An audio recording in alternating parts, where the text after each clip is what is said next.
Take two. Go. We are about to remove a vanity. What's going on in here? This weekend, I am filming in a flight path shop. How hungry are you? I'll take all day. This is potentially the most awkward project ever. I just said jazzed up. Weekender 404. Take one. Mark for A and B. No, behind the design. This isn't the Weekender. We finished that yesterday. I was testing you guys and you passed. Behind the design 404. Okay guys, welcome back to the Weekender Behind the Design. And this weekend I didn't have far to go because we were in Philly, and I love working close to home and getting to tackle some really cool, unique spaces here right in the city where I live.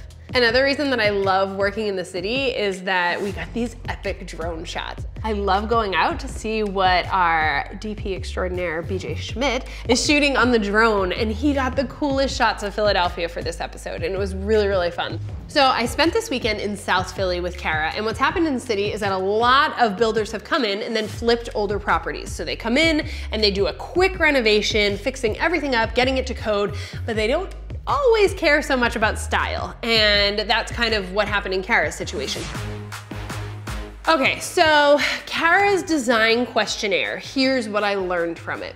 There were a few things, very few things, that she loved in her bathroom, and then a big long hate list. And that's totally kind of normal. So a couple things that she loved is she loved her tub, and she says she actually uses it. I don't know, I'm not a tub person. Are you a tub person? I'm a shower person. I do not like taking a bath.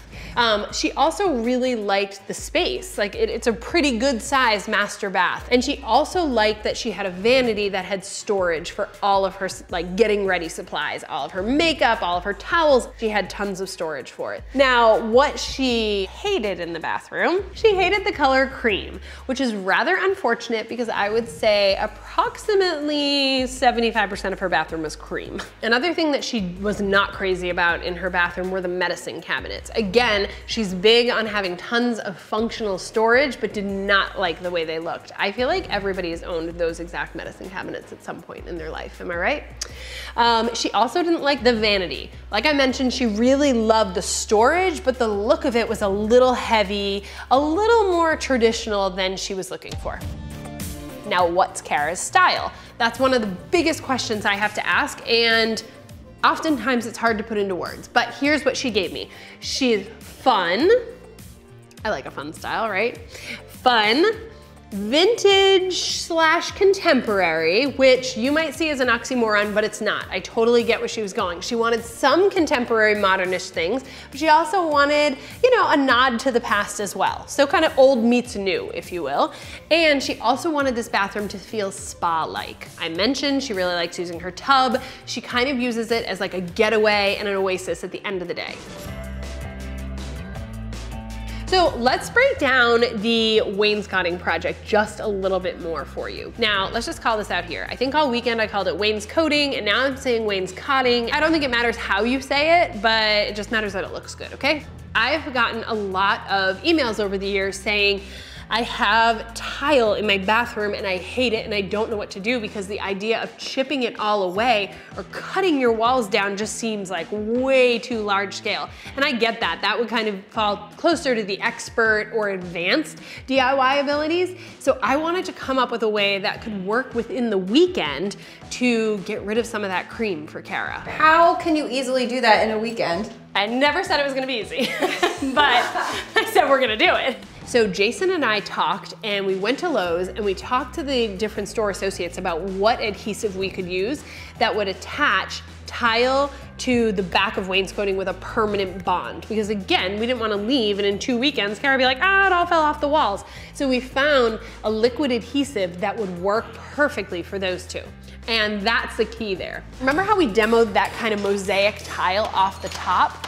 That was really important because then we could put some drywall in and have a place where our wainscoting could go into some studs at the top. That was really nice so that we didn't just have to stand there and hold the wainscoting against the tile for like 25 million hours while the glue kind of hardened up.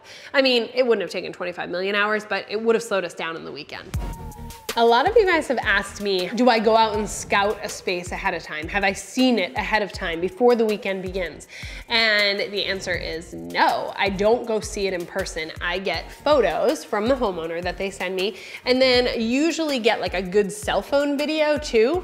So I show up, and sometimes the space is bigger than I expected, or smaller than I expected, or just has something a little different than I expected. We have these moments of like, oh, okay. But the thing is, I only have a weekend. So the okay moment can only last like 2 seconds, and I need to come up with a solution. And that's I think that's kind of like one area that like would follow my skill set. Like, I'm not an officially trained designer, but I think I can like problem solve really quickly. So it's just really fun to kind of take a loose design and vision and then see it actually come to life. And then even the best part is to see it come to life and see a homeowner completely thrilled with it. That's why I love this. That's why I love the Weekender. Hopefully it's why you guys like it too.